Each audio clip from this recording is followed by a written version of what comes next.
Yes guys, welcome back to the channel. If you're new around here, my name's Cameron. I'm currently a firefighter here in the UK, and on this channel we talk about the fire service and I try and give you guys some advice from my experience that I've been going through. I've been a firefighter now for 2 years, coming up to 2 years, so yeah, I've kind of been through what you've been through, the recruitment process especially, and I think the actual process from start to finish up and down the country is similar in its ways. As you know, some things are and will be different, but the kind of majority of it as a collective is the same as such. Like, I've had loads of questions now, people asking me from different brigades up and down the country, and they'll say like, what do you do on the kind of group behavioural day? Now ours was a little bit different, plus mine was in COVID, so we didn't really have that day, but the brigade I worked for do have a day sort of like that, so that's when the similarity comes from really. If you do enjoy this content and you enjoy watching all my videos, all I ask for is you to subscribe to the channel and like. Also comment in the comment section below what videos you want to see me do, your advice, kind of any questions you've got for me, and any other firefighters out there that watch these videos and think they've got advice for like the younger and aspiring firefighters, not necessarily younger actually, maybe sometimes older, the older guys that are still applying to be a firefighter. Put your experience down in the comments and like let other people know. I think something like that from somebody else's perspective would actually be quite good and help a lot of people. Now as usual, you'll have to excuse the background noise. As you people that know, if you watched my last video, I was in the garage. We're back in the garage again today. Obviously there's a road outside, and also my hair, I'm very due a haircut. I've got it in a few days actually, but this is going on past 3 weeks now, way past its expiry date definitely, but we're going with it, man. We're moving with it. Also, I think, sorry that I've got hay fever. Now I've never experienced hay fever. Anyone that has, let me know in the comments what your experience are with it, because I think I've got it now and I can't stop sneezing, my nose won't stop running, I feel a bit shitty, but we still come out and we still make these videos for you lot. So as you can see from the title of the video, we're going to be talking about the typical day in the life as a firefighter. Now I am going to do it as a day shift, because as you guys know that we do 2 days, 2 nights. If you want me to do the night shift kind of routine, then let me know in the comments, but this one's going to be a day shift. And the shift times that we do where I work is the day shifts are 8 AM till 6 PM, so that's the structure that I'm going to base it off. I do want you to know as well that as we go through the day, I'm going to talk about the day as if we didn't get any incidents, because a lot of people do ask me, what do you do when you haven't got incidents? Now obviously we don't know when we're going to get these incidents, so as firefighters and as a crew, we plan our day kind of around the incidents, and if the incidents come, then they just come and we respond to them as usual. However, we don't just sit there waiting for an incident as such. There's still things that have to be done, which I'll talk about in this video. Of course, if we're doing things that I discuss later on and we get called out to a job, then that obviously comes at a priority, and that is when we literally stop whatever we're doing, whether we're cooking lunch, things like that, which I'll talk about anyway. But when we do things like that, that is obviously when we stop what we're doing and yeah, go and get ready and go to the incident. Now let's start the day then. So before shift, now this is actually quite important. I actually recommend to you guys watching this and anyone else, I guess in any workforce really, but I actually arrive 10 to 15 minutes early if I can to work. That is because I definitely do not want to be late for one. When I get to work, sometimes I like to have a shave before I start my shift. The third reason is sometimes you just want to go in and have a chat to the crew before you, see how their night went, see how their day shift went. In this example, it would be see how their night shift went, and yeah, just really kind of get a heads up on the day. Some people I know will come in early actually just to kind of get ready for work, and a lot of people come in their jeans and the top, and then they keep their uniform at work. So they come into work and then get changed and ready for their shift, I suppose, 10 minutes before it starts. Everyone's different, so whatever time you decide to arrive to work, that's down to you.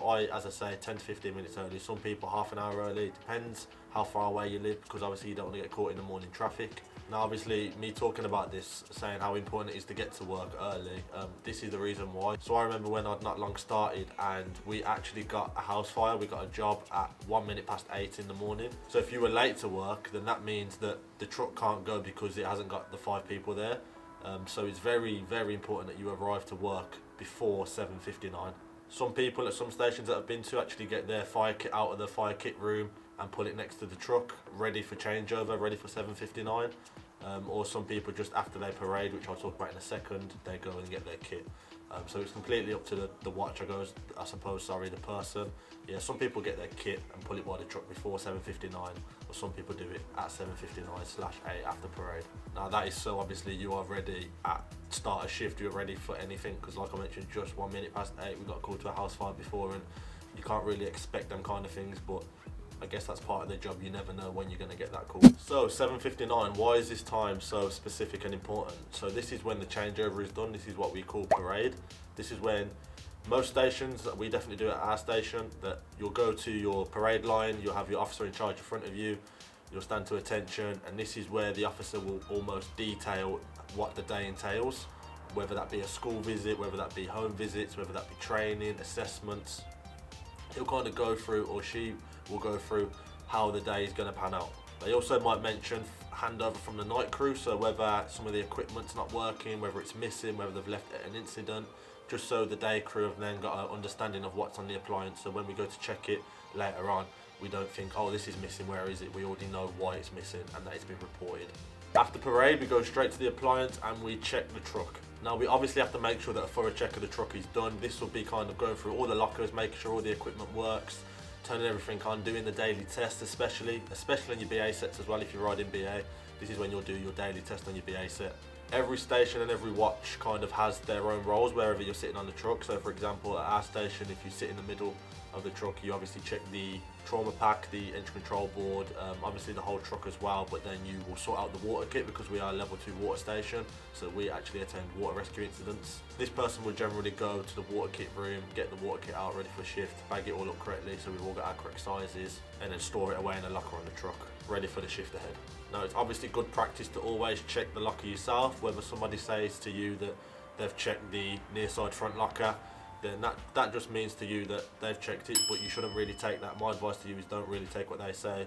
Granted, the last thing you want to do is get to an incident and the gaffer goes, can you go and get me this from the truck? You get there and it's not there, and then he goes, well, didn't you check the truck this morning? But you said, so and so said they checked it, but really it's going to come back down to you because you should be doing the checks. To obviously have your own peace of mind of that everything's there and everything's working how it should be. Now, this will probably take about 15 to 20 minutes, maybe half an hour. And after this, what we do is something called EPTR. Now, EPTR is on our computer system and it tells us our truck and like any equipment that is due a test, whether this be a daily test, a weekly test, a monthly test, an annual test, or even a quarterly test. So for example, the pump on the truck could be due a monthly test, and the computer will tell you this because it will flag up when the last monthly test was done, which was possibly a month from when you see it. So then you know what tests you've also got to do within this day. So your gaffer's already gave you the detail of the day, but you know now you've got to fit in these tests, and it's always good to keep them in mind and let the gaffer know that this test is due. When can we get it done, basically? Some pieces of equipment that need to be tested need to actually go off to EMS, for example, where they'll do the test and maybe change over the piece of equipment. You get a piece of equipment like this, you have to pull it on the transport, and then obviously at that point you haven't got it on the appliance, so that is when you'll kind of update fire control and let them know what you haven't and haven't got. Now, 9 AM to 10 AM. Now, every station is very different. I've done overtime at a lot of different stations and they all operate in slightly different ways, but I'll talk about my station and my watch and what we tend to do. Like I've mentioned before, this isn't like definite. There could be an incident, things could change, you never know what's going to happen, but roughly speaking, this is what we do. So at this point, we're looking at doing like kind of station routines. Now, on the board, there's actually a list of Monday to Monday, so 7 days. Yeah, that's right, 7 days. Monday to Monday, kind of station routines that need to be done every day for different watches, whoever it falls on that day. Some of the things that spring to my mind now quickly are like, we call it Friday floor day, so we'll clean out the engine bay, pull the truck out the front, give the engine bay a good scrub and a good mop. You may have to do a fire alarm test for your station. We also have to check the truck, things like checking the wheel lock nuts are kind of fixed on, checking the tyre depth, checking the tyre pressure. Also, the majority of stations have like an RTC pad where we do training with cutting up cars and stuff, so I know one of the duties for one of the days is to go out there and tidy up the pad, get all the sharp glass off the floor, etc., to make it more safe for crews when they come and train. Now, our station obviously likes to do this early as possible because we don't know what the day is going to entail, so we get the routines out of the way and then we know that they're done for the day. So 10 AM now, you've probably already heard this if you're in the fire service or know someone that's been in the fire service. This is what we call tea on toast time or eggs on toast. Now, the majority of stations I've been to will normally have this kind of breakfast period. Now, fun fact about me is that I actually don't like the yolk in the egg. I only like the egg white, so I'm a bit weird in that sense, or I suppose different. So I actually normally used to bring my own egg whites in, so I'll buy like a bottle of just egg whites. Or I bring in Weetabix. Lately I've just been having Weetabix, so that's kind of what I do. If I'm feeling extra hungry, I'll have a piece of toast as well with the lads. Now, so after eggs on toast, we'll say it's about 10:30 now. 10:30 up until about 12, lunchtime-ish. as I say, depending what's on in the day and whether we get called out, etc. This is a time where the gaffer might want us to go out and do a bit of training on the yard. Maybe we have to go to another station to do some training. Maybe we've got kind of safe and well visits to do. If you don't know what they are, the kind of home safety checks where we go out to people's houses, make sure they've got smoke alarms, run them through like a questionnaire as such to make sure that they feel safe where they're living. We may be out at high-rise buildings on our patch doing like familiarisation, so making sure we know where all the hydrants are, where the gas main is, where the isolation points are, things like that. These times we may even stay inside and go in the lecture room and kind of maybe do a lecture on a piece of equipment that's just come in, or we might go for a policy or something that's come out that we need to learn about. These are kind of times where we get like the important work done. Now moving on to the afternoon, so roughly about, I'd say 12:30, 1ish, we have our lunch. This is probably normally an hour long, so sometimes it runs until 2, sometimes we might have it at 12 and have it and finish at 1, things like that. And that's actually a very important point to mention in the fire service. If you're from a job where you have kind of set breaks, in the fire service it's not really like that as such. You kind of, I suppose you eat when you can. What I'm going to talk about briefly is kind of where we've been called out to incidents while we're eating, for example. Now this is definitely something that I didn't really think of when I joined to be a firefighter, and it's these little things really that I give you guys that maybe you think, oh, I didn't even know that, so it's just handy to know, isn't it? So yeah, lunch is not always guaranteed.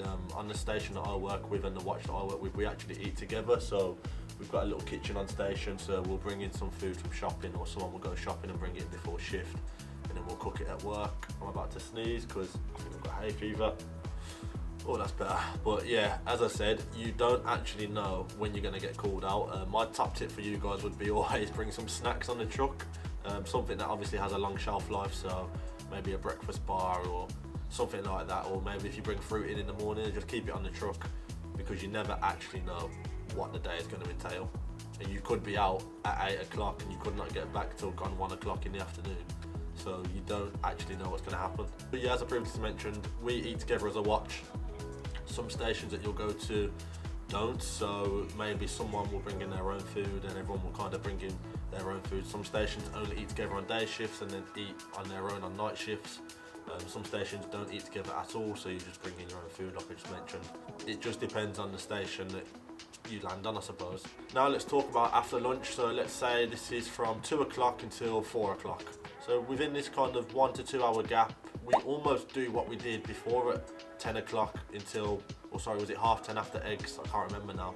So after eggs up until lunch, this is the same kind of gap where we almost get the important things done. So if you haven't done training in the morning, you might do it on the afternoon. This just depends on your line manager, what he wants to do, what the plan is for the day. You might have a school visit, for example, on the afternoon. You might go out and do a safe and well visit on the afternoon instead of in the morning. So these blocks before and after lunch are almost, they can change so like much. It's hard to explain, but I hope you're understanding what I mean when I say that.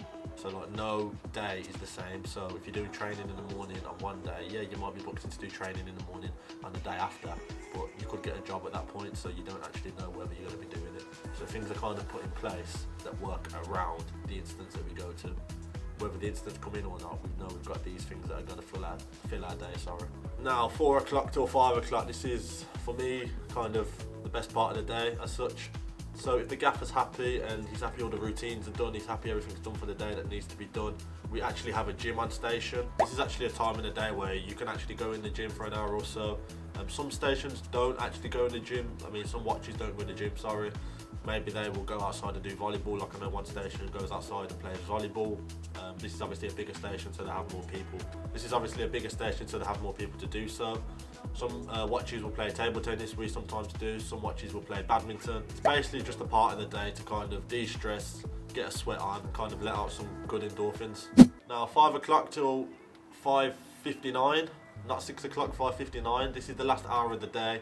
This is when our watch, for example, and I think the majority of watches that I go to, this is when you'll do your cleaning duties. So you will clean the kitchen if it needs, you'll clean any room that you've been in. If you've been in the lecture room and you've left, I don't know, a crisp packet in there, stuff like that, anything really, you'll go around clean it, clean the tables, wipe them down, clean the kitchen worktops, go outside, clean the fire engine, clean the truck, clean inside the truck like the cab. You'll change the bins as well in the kitchen, and you'll go around the station and empty all the little bins in the different rooms, and put them in the kind of outside main bin. Yeah, so the last hour is really just like a cleaning hour and getting the station ready for the oncoming crew. And that should take you up to 5:59, the end of the day. This is when you'll go to the truck, you'll hear the call on the tannoy, and I'll say 59 for example, and that's when you know that it's now the night shift's turn. At this point, they'll be doing what you've done at the start of the day. They'll probably already be parading on the parade line with their gaffer. At this point, you go to the truck, get your kit off, make sure the truck's nice and tidy, ready for the crew. Go back, put your kit back in the kit room, and then that's you done for the day. That is the day complete. I do just want to reiterate as well that, like I've said before, that's like a very rough idea of a day, but that's kind of the best scenario I could give you guys. Some days you may not even be able to go in the gym. It's not guaranteed that you're going to get to go in the gym. As I say, you may be at an incident, or you may be at an incident earlier on in the day, which means you haven't done a station routine that needs to be done, so you'll do that instead of your gym time, and that's just how the cookie crumbles, I suppose. Obviously, some days you might finish late, you might be at incidents after work, so in that case, if you get an incident at 5:58, which has also happened to me before, stupidly enough, I started putting my kit off a minute or two early, and then we get an incident, so I quickly ran back and put it on. So that's happened to me where you will get paid overtime for that anyway. So don't think that if you get called out at 58, then you can't, like, you're not going to be going out. Like, you will still be going out, and that's something else to keep in mind if you want to be a firefighter. Some days you will be working over your kind of day hours, but you'll get paid overtime. But I suppose that's quite frustrating if you've got something planned for a certain time after work, because you never know what the day is going to entail and whether you're going to get that job at 5:58.